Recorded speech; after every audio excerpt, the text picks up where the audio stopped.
Nous sommes dans le site docteurangélique.free.fr dans une série de leçons de philosophie et de théologie à l'école de saint Thomas d'Aquin. Et dans la partie annexe à la philosophie critique, je voudrais aborder en théologie catholique fondamentale la question de l'autorité que peuvent avoir les saints canonisés, en particulier les saints docteurs de l'Église, par rapport à la recherche sur Dieu, à la théologie. C'est un sujet qui est très important parce qu'il nous rapproche de la théologie orthodoxe. La théologie orthodoxe donne un rôle extrêmement important à ce qu'ils appellent la sainte tradition, et qui n'est pas seulement la tradition des apôtres, qui ont vécu et qui ont connu Jésus, avec le dernier d'entre eux qui meurt, à savoir Saint Jean, mais qui se prolonge par l'Esprit Saint, à travers des saints docteurs qu'ils canonisent aussi, et qui ont une réelle autorité dans leur théologie. Alors je voudrais voir quelle est exactement l'autorité de ces saints, et est-ce qu'elle est, d'une certaine mesure, infaillible. Ça veut dire que est-ce qu'on peut s'appuyer dessus sans se tromper lorsqu'on fait de la théologie? Alors avant d'aborder ces écrits qu'ils laissent, je voudrais rappeler ce que c'est qu'un saint canonisé ou béatifié. Dans l'Église latine, c'est une personne qui a vécu sur terre et qui, selon 3 critères, a été retenue par l'Église comme étant certainement, après sa mort, allée au paradis, dans la vision béatifique. Le premier critère, c'est son enseignement qu'elle a donné sur cette terre. Son enseignement théologique, évidemment, il ne doit pas contenir formellement une hérésie, quelque chose qui formellement s'opposerait à la foi telle qu'elle est définie par l'Église. Je pense par exemple à un docteur extraordinaire qui a commenté l'Écriture et qui s'appelait Origène. Origène, il n'a jamais été canonisé parce que simplement, dans ses écrits, il soutenait quelque chose qui était formellement hérétique par rapport à l'Écriture sainte. À l'époque, il n'y avait pas encore eu le magistère pour définir ces choses-là. Donc il pensait que les âmes de l'enfer sortiraient de l'enfer un jour, et que un jour l'enfer cesserait. Et on voit bien que dans l'Écriture sainte, formellement, le Christ parle sans arrêt du feu éternel, du feu qui ne s'éteint pas, de la géhenne éternelle. Il a aussi toute une série de théories comme ça qui sont limites par rapport à la lettre de l'Écriture, par rapport à la théologie catholique, et donc, sous ce rapport-là, il n'a jamais été canonisé. Ça veut dire que l'Église n'a pas pris le risque de mettre sa théologie comme modèle pour les chrétiens. Et ceci indique bien, à contrario, que lorsque l'Église canonise un saint, eh bien, elle manifeste que sa théologie a une certaine autorité. Elle le voit, en tout cas, et donc c'est le premier critère qu'elle vérifie avant de canoniser. Donc on passe en revue les écrits des saints, on regarde, et si quelque chose dans leur écrit affirme véritablement une chose qui est opposée strictement à la foi telle qu'elle est connue, soit explicitement dans l'Écriture, soit par un dogme manifesté, alors la personne ne sera pas canonisée. Ça ne veut pas dire qu'elle est en enfer, mais ça veut dire qu'en tout cas l'Église n'en fera pas un modèle sur les autels. Alors, un petit exemple que je pourrais donner aussi, c'est par rapport à saint Irénée. Saint Irénée qui est l'évêque de Lyon, qui est lui-même disciple de saint Polycarpe, qui lui-même fut ordonné évêque par saint Jean l'évangéliste. Eh bien, saint Irénée, lorsqu'on regarde ses écrits, on s'aperçoit qu'il est millénariste. Ça veut dire qu'il commente l'Apocalypse de saint Jean à la manière de quelqu'un qui attend véritablement, matériellement, la venue du règne du Christ 1000 ans sur terre, qui sera vu par les gens avec un lieu pour son gouvernement, etc. 1700 ans plus tard, dans le catéchisme de l'Église catholique, numéro 676, l'Église a formellement et définitivement condamné toutes les formes de millénarisme. Ça veut dire qu'à notre époque, maintenant, on peut dire que le millénarisme, si quelqu'un le soutient, c'est une hérésie formelle. Eh bien, saint Irénée, il a été canonisé parce que sa théologie, à l'époque, n'était pas hérétique, on ne savait pas comment interpréter l'Apocalypse de Saint Jean. C'était très mystérieux, on était très loin de l'expérience qu'on a actuellement. L'Église actuellement, elle a compris qu'un gouvernement terrestre du Christ tel que nous sommes dans la biologie, ça ne peut pas être parfait. Ça ne peut que craquer qu'au bout de 25 ans parce que des gens se révoltent, des gens ont besoin de liberté, ils sont portés par leur sensibilité, etc. Et même si le démon était attaché, il n'empêche que le péché originel en nous, le foyer de péché, nous entraînerait à nous révolter et à faire quelque chose de mal. Donc il y aurait des bandits, il y aurait des assassins. C'est quelque chose qui se passe partout dans le monde. Alors, Saint Irénée est canonisé pour d'autres raisons, pour en particulier d'autres écrits théologiques, et ceci manifeste tout de suite que les saints canonisés ne pourront jamais être considérés comme infaillibles, puisque nous en avons un exemple ici. Le deuxième critère de la canonisation, et que l'Église vérifie, c'est la pratique héroïque des vertus théologales, des vertus morales. Ça veut dire quelqu'un qui se comporte bien, qui se comporte comme il faut dans l'épreuve, par exemple. Souvent, dans le temps, on canonisait les gens surtout pour l'héroïcité du martyre, donc de leur foi qu'ils avaient proclamée jusqu'au bout. Et Jean-Paul II a institué une canonisation pour l'héroïcité de la charité. Ça veut dire quelqu'un qui s'est occupé toute sa vie de sa vieille mère ou de son enfant handicapé jusqu'au bout. Alors le problème, seulement, c'est que l'héroïcité des vertus, elle peut n'être qu'apparence. On a un texte de Jésus d'ailleurs qui le montre. C'est quand des gens arrivent dans l'autre monde et Jésus ne veut pas les recevoir. Et ces gens-là disent « Mais en ton nom nous avons prêché l'évangile, en ton nom nous avons chassé les démons. » Et Jésus leur répond « Allez-vous-en loin de moi, vous qui faites le mal. » Donc ceci manifeste qu'il peut y avoir apparence de vertu et que l'Église, ça ne lui suffit pas. On se souvient récemment, par exemple, d'un fondateur d'une communauté, la Légion de Marie. Le père Maciel, il s'appelait, je crois. Un homme qui, extérieurement, paraissait profondément vertueux, et le pape Jean-Paul II le croyait comme tel. Et puis, en fin de compte, on s'est rendu compte qu'il avait véritablement pratiqué toute sa vie l'abus sexuel sur des membres de sa communauté, et sur des enfants la pédophilie. Et ça s'est su définitivement après la mort de Jean-Paul II, au point que l'armée de Marie fut véritablement séparée de son fondateur, de telle manière qu'elle puisse continuer d'exister. Voilà pourquoi l'Église demande un troisième critère qui est essentiel, je dirais qui est la marque, le tampon de la volonté de Dieu. À savoir, un miracle indubitable, un miracle vérifiable. Pas un simple prodige. Ce que j'appelle un prodige, c'est quelque chose qui pourrait peut-être s'expliquer par une loi naturelle, ou par un ange, ou par un démon.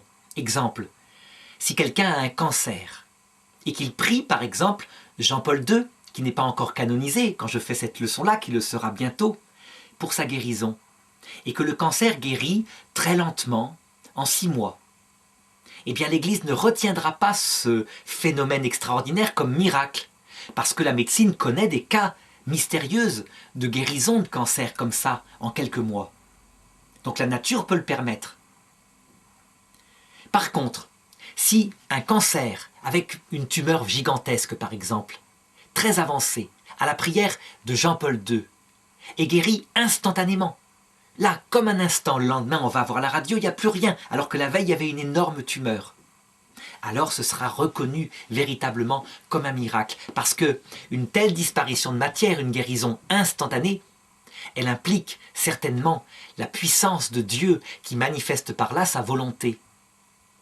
Et donc, on pouvait dire, c'est ce que dit le cardinal Ratzinger en commentant une constitution qui s'appelle Ad Tuendam Fidem, en 1998, et qui parle de l'infaillibilité. On peut dire que la canonisation des saints, parce qu'elle a ce troisième critère, elle est infaillible maintenant. Ce n'est pas une infaillibilité doctrinale, c'est une infaillibilité pratique, de fait. À savoir, on ne peut pas se tromper, le miracle il est là. Donc par exemple, pour le bienheureux pape Jean-Paul II, on pense à la religieuse atteinte d'une maladie de Parkinson, qui le pria un soir et qui le lendemain était guéri. Or, la maladie de Parkinson, qui vient ronger le système nerveux, elle est absolument inguérissable. Alors, lorsque c'est une personne, je dirais, qui a agi bien, mais qui n'a rien écrit et qui est canonisée, il n'y a pas de problème. On pourrait dire que on ne pourra pas citer ses écrits comme une autorité théologique. Mais lorsque c'est une personne qui a écrit des choses, qui par exemple a eu des visions, ou alors, encore mieux, lorsque c'est un grand théologien comme saint Augustin, saint Thomas d'Aquin, donc des gens qui ont véritablement fait leur œuvre en écrivant des œuvres théologiques. Et donc après leur mort, il y a eu des miracles pour authentifier le fait qu'ils sont au paradis. On peut se demander donc si on peut se servir de leurs écrits comme une autorité théologique. Et quelle valeur est là? Eh bien, je dirais que saint Thomas d'Aquin, dans toute sa somme théologique, il ne fait qu'y répondre. Et il manifeste exactement la place que peuvent avoir les saints, leurs écrits et même les visions des saints en théologie. Dans ses articles de la somme théologique, avant de raisonner en théologien, il a toujours ce qu'on appelle un set contra. Ça veut dire qu'il cite une autorité qui répond à la question posée. Par exemple, s'il demande « Est-ce que Dieu est éternel ?», il va mettre set contra. Cependant, l'Écriture sainte ou alors tel saint, comme saint Augustin, dit que Dieu est le seul qui est éternel, etc. Et ensuite, dans la partie suivante qu'on appelle le respondeo, je réponds, il va développer son argumentation, et cette fois par sa théologie. Eh bien, je dirais qu'il donne exactement la place que peuvent avoir les écrits des saints, mais je dirais même en un sens supérieur, mais analogue, les écrits des premiers saints qui écrivirent le Nouveau Testament, à savoir les saints apôtres, les saints évangélistes. Eh bien, ces écrits-là, il les cite comme une autorité, mais il ne leur donne pas le caractère de l'infaillibilité, ni pour l'un ni pour l'autre, pour une raison simple. L'écriture, elle est certes infaillible, mais son interprétation est faillible, parce que le texte même de l'écriture peut avoir plusieurs niveaux de sens. Tandis que l'écrit du saint docteur, lui, il est faillible, réellement. Ça veut dire que le saint docteur peut chercher une vérité particulière, il explique l'écriture, et véritablement faire un contresens. Cela n'empêche pas qu'il a une certaine autorité, parce qu'en général, donc pas en particulier, pas dans chaque détail, si quelqu'un qui se comporte bien, quelqu'un qui a été particulièrement théologien, ou que l'Église a proclamé docteur de l'Église, est de l'autre côté de ce monde, pour avoir agi héroïquement dans sa théologie, on peut supposer que ses écrits, l'Église les met en valeur aussi. Il ne faut pas faire l'erreur, cependant, de croire que les saints canonisés, et même les docteurs, sont au niveau de l'infaillibilité du magistère. Et ça, c'est une erreur qui se produit extrêmement souvent, en particulier avec un docteur, le docteur commun. Je veux parler de saint Thomas d'Aquin. Pour l'Église occidentale, saint Thomas d'Aquin a été mis en valeur de manière extraordinaire. Certains papes allaient jusqu'à dire qu'une année passée dans saint Thomas d'Aquin valait mieux que toute une vie passée dans n'importe quel autre auteur. Et c'est vrai, il donne une méthode, il a un équilibre profond entre la raison et la foi. Il met à sa juste place l'autorité des saints docteurs qui l'ont précédé. Et lorsqu'il tombe sur quelque chose qui serait une bêtise, il arrive à trouver une manière d'interpréter la bêtise qui puisse être conforme à la foi. D'autre part, saint Thomas d'Aquin, il établit une synthèse grandiose, logique, cohérente.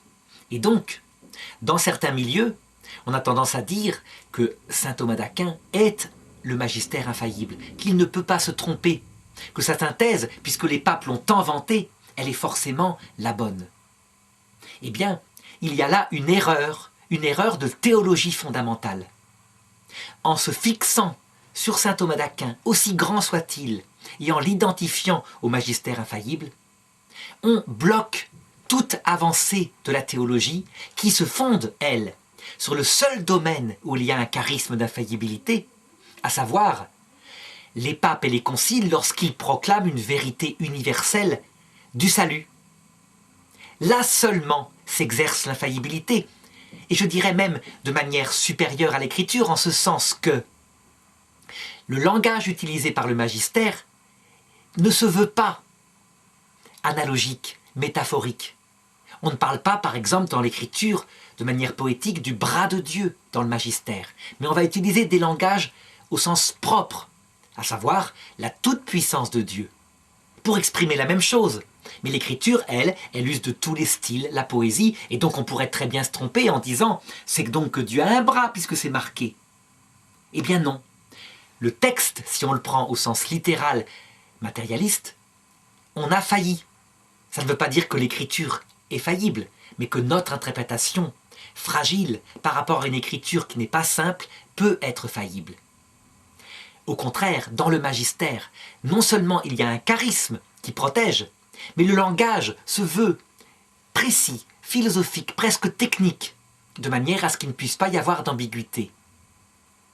En réalité, tout dans le magistère n'est pas défini. Donc il y a des domaines où il peut y avoir interprétation. Par exemple, jamais le magistère n'a défini ce que c'est que la mort, ce qu'il entend par le mot « mort ». Et donc, il ne faut pas faire dire au magistère plus qu'il ne dit. Certains saints, comme saint Thomas d'Aquin, vont définir la mort comme un instant où il ne se passe rien. C'est la séparation de l'âme et du corps. Il prend la définition chez Aristote. Et certains autres saints, comme sainte Faustine, vont plutôt définir la mort comme un passage où il se passe des choses, avec un certain devenir, une durée, et où une grâce de lumière peut être donnée. Alors je voudrais manifester, par un point précis, à quel point il faut éviter, tout en donnant une véritable autorité aux saints que je vais indiquer tout à l'heure, il faut éviter de les croire infaillibles. Prenons encore une fois le plus grand de tous les docteurs, à savoir saint Thomas d'Aquin. Saint Thomas d'Aquin, pour établir sa synthèse sur le salut, il se sert de quelques vérités qui sont définies par l'Église ou qui vont l'être un peu plus tard et qui sont certaines. Par exemple, que seule la charité donne le salut et que, après la mort, un homme qui n'a pas la charité est aussitôt conduit en enfer. Il n'y a pas de rédemption après la mort. Et comme le montre saint Thomas d'Aquin, tant qu'on est sur terre, c'est le chemin de la voie, donc on peut changer. Et quand on est après la mort, on est dans le terme du chemin. Et donc on ne change plus, on devient immuable sous le rapport du salut.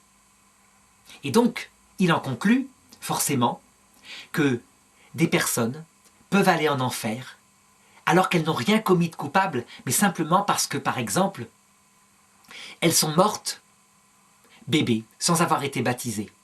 Alors évidemment, l'enfer des bébés, au sens littéral, n'est pas l'enfer de souffrance des damnés, mais c'est quand même une peine du damn. Ils sont séparés de Dieu pour l'éternité et sans souffrance, donc ils planent dans un bonheur naturel, sans voir Dieu face à face. Ce qui veut dire que pour saint Thomas d'Aquin, il ne sert à rien de prier pour les enfants morts sans baptême. Il le dit explicitement dans le supplément à sa somme. Donc, si on fait de saint Thomas d'Aquin le magistère infaillible, eh bien, rien ne peut plus bouger. Et donc, quand le Concile Vatican II, dans Gaudium et Spes 22.5, dit ceci, « Nous devons tenir que Dieu proposera le salut à tout homme. » Eh bien, ceux qui font de saint Thomas d'Aquin le magistère infaillible en concluent que le Concile Vatican II est faillible et qu'il n'est donc pas un vrai concile, qu'il est un faux concile, ou alors qu'il ne parle que de pastoral, ou alors que ce verset-là, qui pourtant concerne la doctrine universelle du salut, serait juste une petite discussion autour d'une tasse de thé, ils auraient marqué ça à titre d'hypothèse, etc. Bref, on tombe dans n'importe quoi. Il est évident qu'il ne faut pas identifier saint Thomas d'Aquin au magistère infaillible, que le magistère, c'est le domaine des conciles œcuméniques signés par les papes, dans les parties où ils parlent du salut, de la doctrine universelle du salut, c'est-à-dire pas simplement d'un élément pratique, style nous devons actuellement préférer un jeûne en faisant un effort sur ses défauts principaux que le jeûne du poisson que faisaient nos anciens.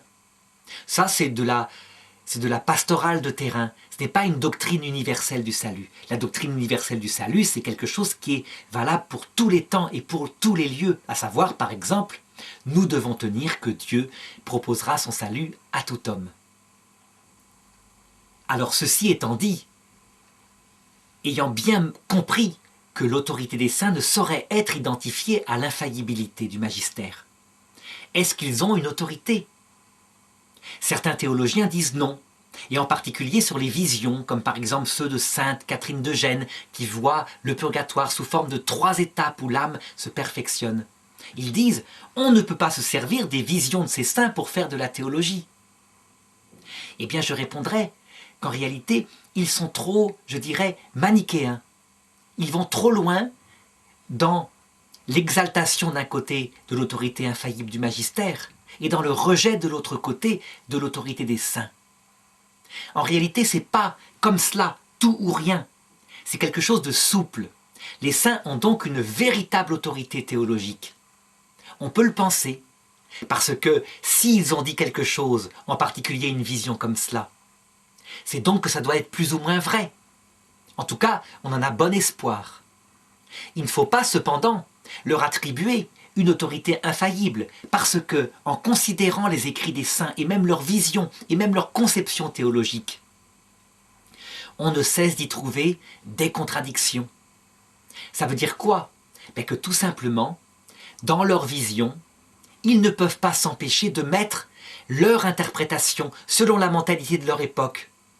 Ça veut dire que leurs écrits, certes, ils sont inspirés de l'Esprit Saint, mais pas infailliblement. Et donc, entre l'Esprit Saint qui les inspire et leur propre pensée qui vient écrire ce qu'ils ont vu, les deux se mêlent. C'est à la fois tout humain et c'est tout l'Esprit Saint qui est dans les écrits des saints. La différence cependant avec l'Écriture, c'est que là, l'Esprit Saint, il met véritablement une infaillibilité de telle manière que les évangélistes n'écrivent que ce qu'il a voulu. Mais ils écrivent ce qu'il a voulu de manière et dans un style qui peut se prêter, comme je l'ai indiqué, à plusieurs interprétations, donc qui n'est pas aussi sûr, aussi fondement de la théologie que le magistère. Le magistère d'ailleurs, qui lui-même s'appuie sur l'écriture, mais pas seulement sur l'écriture, il y a certains dogmes qui ne s'appuient pas sur l'écriture, mais sur la tradition seulement, la tradition des saints, comme par exemple le dogme de l'Assomption et de l'Immaculée Conception. Alors du coup, en théologie fondamentale, on peut se servir de l'autorité des saints, mais on ne peut s'en servir que comme un apport d'autorité intéressant, mais non infaillible. Je dirais d'ailleurs que c'est ce qui gêne profondément la théologie orthodoxe, étant donné que, à partir de l'an 1000 et quelques, ils se sont séparés du charisme de Pierre, et donc que forcément, ils n'ont plus eu comme autorité que des saints qui faisaient des miracles après leur mort, et donc qu'ils canonisaient. Eh bien, ils n'ont plus pu trancher sur la vérité en théologie. Ils n'ont plus pu parce qu'ils constatèrent sans cesse que leurs saints avaient des conceptions différentes. Du coup, sur de nombreux sujets, à partir du schisme, on ne peut plus parler de la théologie orthodoxe, mais plutôt des écoles de théologie orthodoxe. Par exemple, sur la question de savoir si, dès maintenant, les hommes qui sont morts dans la charité ont déjà la vision béatifique ou pas. Eh bien, il y a des écoles dans l'orthodoxie, alors que chez les catholiques, puisque un pape, le pape Benoît XII, au XVe siècle, a tranché la question en affirmant que, dès maintenant, les personnes qui ont achevé leur purgatoire voient Dieu face à face, dans son essence, et ont donc la vision béatifique, eh bien, chez les catholiques, ce n'est plus une question.